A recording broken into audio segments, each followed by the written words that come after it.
How to read a wine label. Step 1. The design.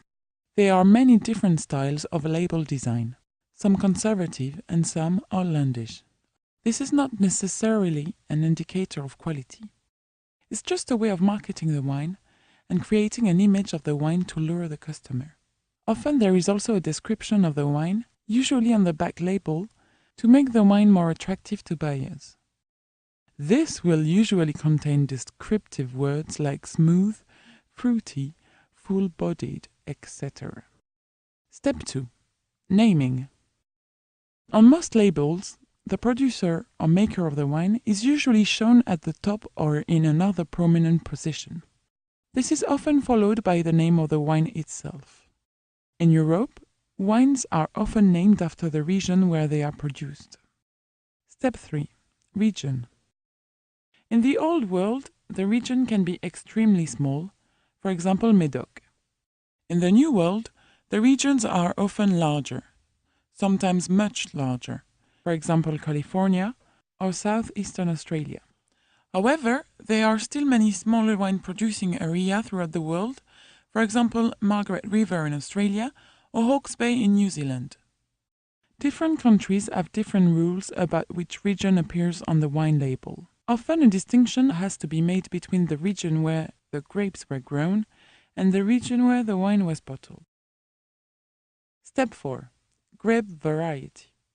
Usually, a certain percentage of grapes from one variety must be used for that variety to be named on the label. If no grape variety is shown, the wine is usually a blend. Step 5. Vintage. The vintage is the year shown on the label, usually on the front. It refers to the year the grapes were harvested, not the year where the wine was made or bottled. Step 6. Other. Other items commonly found on wine labels include the volume, which in a standard size bottle of wine is 750 milliliters, the alcohol content, shown as a percentage. Also in some countries, such as the US, wine labels have to show health warnings. Step 1. Types of wine. There are several different categories for Old World wines. There is table wine, country wine, and wine with controlled appellation. The wines are categorized by how closely they stick to local wine laws and so are not always an indicator of quality. Table wine is the most basic of these. In France, it's called vin de table, and in Spain, vino de mesa. The next step up is regional wine. This applies to wines made from grapes grown in a specific region, but that don't necessarily adhere to the specifications of that region's wine laws. In France, it's called vin de pays.